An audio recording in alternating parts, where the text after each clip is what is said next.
पीलीभीत में चुनावी सभा करने पहुंचे सपा प्रमुख अखिलेश यादव ने मंच से भाजपा सरकार पर हमला करते हुए कहा, केंद्र को काले कानून वापस लेने पड़े।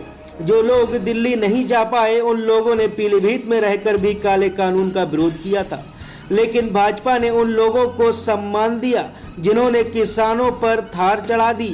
उन्होंने थार चढ़ाने वालों को टिकट दिया है। अखिलेश यादव ने कहा, इलेक्ट्रॉल बॉन्ड से भाजपा ने हजारों करोड़ों रुपए की वसूली की है। ईडी और सीबीआई भेजकर पहले डराया, फिर पैसा वसूला।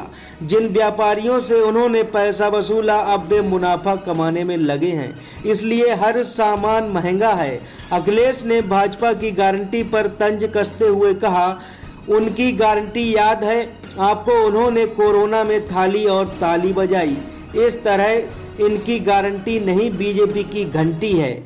जो गारंटी देते फिर रहे थे, उनकी सरकार में हर परीक्षा का पेपर लीक हो गया। पढ़े लिखे नौजवान जानते होंगे कि परीक्षा क्यों रद्द हुई है। 1, 2 नहीं 9 या 10 पेपर लीक हुए हैं। अखिलेश ने भाजपा प्रत्याशी जितिन प्रसाद के पीलीभीत को मुंबई बनाने वाले बयान पर भी तंज कसा है। कहा कि यहाँ कोई नए आए हैं जो कह रहे थे कि अगर हमें पता होता कि यहाँ से चुनाव लड़ते तो इसे मुंबई बना देते। अरे भाई, मैं तो यही कहूँगा कि पीलीभीत को मुंबई ना बनाओ, बस मुंबई वाले कुछ काम कर दो, वही काफ़ी है। उन्होंने कहा कि यहाँ की सभी सड़क क्या गड्ढा मुक्त हुई, पहले सड़कें गड्ढा मुक्त बनाओ फिर मुंबई बनाओ। उन्होंने कहा, यह भाजपा के लोग देश और यूपी को पीछे ले जा रहे हैं। हम पड़ोसी देशों से भी पीछे चले गए। दुनिया में सबसे ज्यादा कर्ज भारत पर है, इसलिए भाजपा को हटाना पड़ेगा। वहीं कार्यक्रम के दौरान गठबंधन में शामिल कांग्रेस के जिला अध्यक्ष हरप्रीत सिंह, जिला अध्यक्ष अमित मिश्रा, आम आदमी पार्टी के भाकपा माले के नेता कृष्ण अधिकारी सहित तमाम नेता मौजूद रहे। वहीं दूसरी ओर मंच पर समाजवादी पार्टी के कुलदीप भुल्लर, पूर्व एमएलसी रिंकू यादव भी मौजूद रहे। इसके साथ ही भाजपा के प्रत्याशी जितिन प्रसाद के चचेरे भाई जयेश प्रसाद भी मौजूद रहे। देखिए, बहुत बात साफ है। मैंने पीलीभीत की भारतीय जनता पार्टी के भाषण सुने, उनके भाषण सुने। उन्हें बताना चाहिए कि पिछले 10 साल में कितने लोगों को नौकरी दी है। आज सवाल रोजगार का है। इस देश का नौजवान अग्निवीर व्यवस्था नहीं चाहता। इस देश का नौजवान पेपर लीक नहीं चाहता है, वो नौकरी रोजगार चाहता है। 30 लाख के लगभग सरकारी नौकरियां भी खाली हैं जो भरी नहीं गई हैं, और नौकरियां इसलिए नहीं दी जा रही हैं क्योंकि उन्हें आरक्षण देना पड़ेगा। नौकरियां मिलेंगी तो आरक्षण देना पड़ेगा, इसलिए सरकार पीछे हट रही है। और जो महंगाई बढ़ी है उसका जवाब क्या है? दाल, सरसों का तेल, घी, सब्जियां तो चलो एक बार को अगर हमारे किसान को मुनाफा मिल रहा है तो ठीक है, लेकिन आप खुद सोचिए कि 2014 में नमक की कीमत क्या थी और 2024 में नमक की कीमत क्या है। इसका जवाब सरकार के पास क्या है? उद्योगपतियों का तो ये कर्ज माफ कर रहे हैं, 15 लाख करोड़ माफ कर दिया। इलेक्ट्रॉल बॉन्ड उन्हीं लोगों से लिया जिन उद्योगपतियों को इन्होंने कर्जा माफ किया। इलेक्ट्रॉल बॉन्ड को लेकर के क्या सरकार के पास सफाई है? इन्होंने अपने 10 साल में लोगों से झूठ बोला है, उद्योगपतियों को लूटने का काम किया है। बीजेपी की यही पहचान है, झूठ और लूट। लूटा इलेक्ट्रॉल बॉन्ड से और जनता को झूठ बोला कि हम खुशहाल कर देंगे, किसानों की आय दोगुनी कर देंगे। आज बताइए, जो सरकार एमएसपी नहीं दे पा रही, एमएसपी के कानूनी अधिकार की मांग कर रहे हैं। और मैं इन खाकी वालों को भी कह के जा रहा हूं, अगर हमारी फौज की भर्ती को, जो फौज सबसे सेंसिटिव है, हमारी सीमाएं सबसे सेंसिटिव है, चीन को लेकर के सवाल खड़े हैं कि रिजांगला को लेकर के क्या हमारा रिजांगला का मेमोरियल नहीं तोड़ दिया? चीन की फौज आई और रिजांगला का मेमोरियल तोड़ दिया। क्या आप ऐसे दुनिया में विश्व बनेंगे? क्या दुनिया में आपकी पहचान इसलिए बनेगी कि आपने अपनी सीमा सिकोड़ ली है? आपकी सीमाएं सिकुड़ रही हैं। और सोचो, एक देश की बीजेपी की सरकार क्या कहती है कि अगर उन्होंने हमारे गांव के नाम बदले हैं तो हम चीन का नाम बदल देते हैं। चीन का नाम मत बदलो, केवल चीन से कारोबार अगर आप रोक दोगे तो शायद हमारा देश दुनिया में सबसे आगे दिखाई देगा। और जो बात मैं शुरू में कह रहा था कि अगर अग्निवीर को 4 साल की नौकरी कर सकते हैं तो हमारे जवान ये जो काम लिया जा रहा है, इन्हें खाकी पहने चल रहे हैं, इनकी हो सकता है 3 साल की नौकरी करते सरकार। सोचो अगर 3 साल की नौकरी कर देंगे तो क्या होगा। But BJP is saying, sir, कि they are heading towards clean sweep in देखिए कोई क्लीन स्वीप नहीं है। अगर 400 पार का उनका संकल्प पूरा हो रहा होता तो उन्हें क्या दिल्ली के मुख्यमंत्री को अन्याय करना पड़ता उनके ऊपर? क्या झारखंड के मुख्यमंत्री को जेल भेजना पड़ता? आखिरकार किस बात की घबराहट है? आप खुद जानते हैं इस बात को कि जो इलेक्टोरल बॉन्ड दिए गए हैं क्या सेम बंदे ने नहीं दिए? एक ही व्यक्ति ने 2 तरह से पैसा दिया है, क्या नहीं दिया ये आप नहीं जानते क्या? लेकिन कई बार हमारे प्रेस के साथी भी उनसे बचते हैं उन सवालों से। मुझे उम्मीद है कि आपको बचाने के लिए भी जनता वोट डालने जा रही है। सर यूपी में पीडीए का बनाएंगे sir, they are saying they are heading towards a clean sweep 80 seats in Uttar Pradesh. देखिए बम्बई एक ही बार बोला उन्होंने, दोबारा नहीं बोल पाए। इसका मतलब है उनकी हर बात झूठी है। इसीलिए मैंने कहा पार्टी की जो पहचान है झूठ और लूट की। उन्होंने कहा किसान की आय दोगुनी कर देंगे, नौजवानों को नौकरी रोजगार दे देंगे। अब बताओ बम्बई बनाएंगे। अरे अगर बम्बई बन जाएगा तो आप छोटे कैमरामैन थोड़ी बनोगे, आप फिल्म बनाने वाले कैमरामैन बन जाओगे।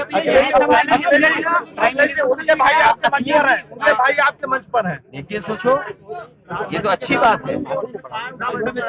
Prime minister is targeting India collision.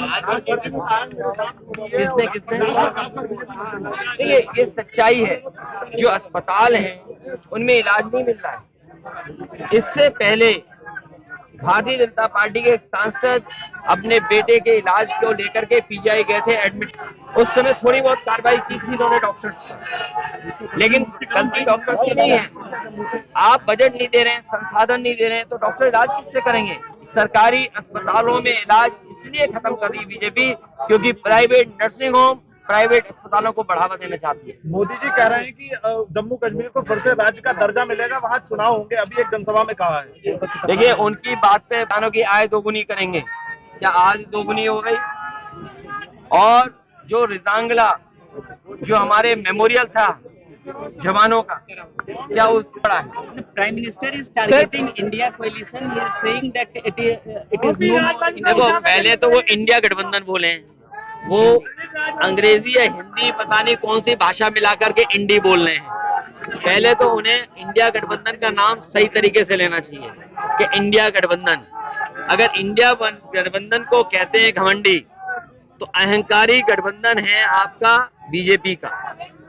अहंकारी गठबंधन है और इतना अहंकार है कि जो लोग ये कहते थे कि रुपया और डॉलर, रुपया नीचे जा रहा है डॉलर ऊपर जा रहा है, आज बताओ डॉलर कितना ऊपर पहुंच गया। हमारी अर्थव्यवस्था कहाँ है? अखिलेश जी आखिरी सवाल, वरुण गांधी का टिकट काट दिया भाजपा ने, क्या लगता है सोचो ये वरुण गांधी तो थे किसानों के साथ, नौजवानों के साथ, उनकी टिकट काट दी। जो पीलीभीत में काम ही नहीं करेंगे, पूरे प्रदेश में सड़क में गड्ढे हैं, बम्बई बनाने का सपना दिखा रहे हैं, उन्हें टिकट दे दी।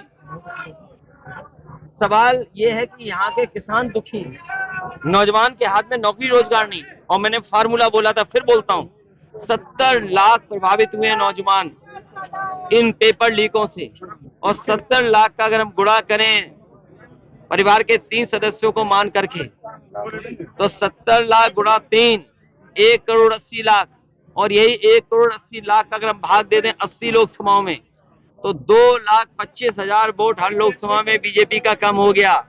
तो सोचो जीत कहाँ रहे हैं? ये तो हारने जा रहे हैं। ये 400 पार नहीं, 400 हार होने जा रही है। इसीलिए मैंने कहा भारतीय जनता पार्टी की जो पहचान है लूट और झूठ की, वो गांव-गांव पहुंचाएं, घर-घर पहुंचाने का काम हमारे कार्यकर्ता नेता करें। अखिलेश जी अंतिम सवाल का, आज कश्मीर में, जम्मू कश्मीर में रैली करने के दौरान माफिया, ये हमारी पुलिस जानती है। बनारस में पुलिस, ये तो हारने जा रहे हैं। ये 400 पार नहीं, 400 हार होने जा रही है। इसीलिए मैंने कहा भारतीय जनता पार्टी की जो पहचान है लूट और झूठ की, वो गांव-गांव पहुंचाएं, घर-घर पहुंचाने का काम हमारे कार्यकर्ता नेता करें। अखिलेश जी अंतिम सवाल का, आज कश्मीर में, जम्मू कश्मीर में रैली करने के दौरान माफिया, ये हमारी पुलिस जानती है। बनारस में पुलिस इंस्पेक्टर को भारतीय जनता पार्टी के नेता ने इतना मारा, लातों से मारा। बताओ, आपने वीडियो देखा होगा। प्रधान सांसद, देश के प्रधानमंत्री जी के लोकसभा के क्षेत्र में और सबसे महत्वपूर्ण चौराहे पर अगर बीजेपी का कार्यकर्ता, नेता, पुलिस के सब इंस्पेक्टर को किक करता है, उसकी पिटाई करता है और बीजेपी के मुख्यमंत्री खुद बचाते हों, तो सोचिए कैसे न्याय दे पाएगी पुलिस। बताओ, जो इंस्पेक्टर पीटा गया है, सब इंस्पेक्टर, उससे इस पुलिस का मनोबल गिरा कि नहीं गिरा? और जब ये पुलिस वाले यार रात में जाकर के सोचेंगे कि जब फौज की नौकरी 4 साल की हो सकती है और अगर इनकी 3 साल की नौकरी हो गई, तो बताओ ये क्या करेंगे? ये घर जाकर के गांव जाके खेती करेंगे क्या? आज प्रधानमंत्री जी ने उधमपुर में एक रैली में संबोधित करते हुए देखिए, सच्चाई ये है कि सभी गुंडे माफिया और जो आर्थिक अपराधी हैं भारतीय जनता पार्टी में जाते ही संत बन जाते हैं। सर, प्रधानमंत्री और महाराष्ट्र की पूरी सरकार ईडी, सीबीआई, इनकम टैक्स ने बनवाई है। केजरीवाल जी जेल में है, क्या कहना है प्रधानमंत्री जी ने इसको? उधमपुर में एक रैली में तेजस्वी यादव जी के मछली खाने के उस पर कुछ तंज किया है। और देखिए, आज तो ये प्रधानमंत्री जी को नहीं बोलना चाहिए, और अगर कोई ये बात कहे कि बीजेपी के लोग न जाने कितने लोगों से गले मिलते हैं जो नॉन वेजिटेरियन हैं, तो यही तो हमारी लड़ाई है कि बीजेपी के लोग हर चीज पे पाबंदी लगाना चाहते हैं। आप क्या बोलेंगे, क्या खाएंगे, क्या सुनेंगे, आपका चैनल भी कंट्रोल कर लिया, सुनेंगे क्या, सोशल मीडिया भी कंट्रोल कर लिया कि उसको कितनी रीच होगी। तो यही तो झगड़ा है। ये लड़ाई आजादी की है, स्वतंत्रता की है कि हमें स्वतंत्र रहना है। हमारा खाना पीना पहनावे पे कोई उंगली नहीं उठा सकता।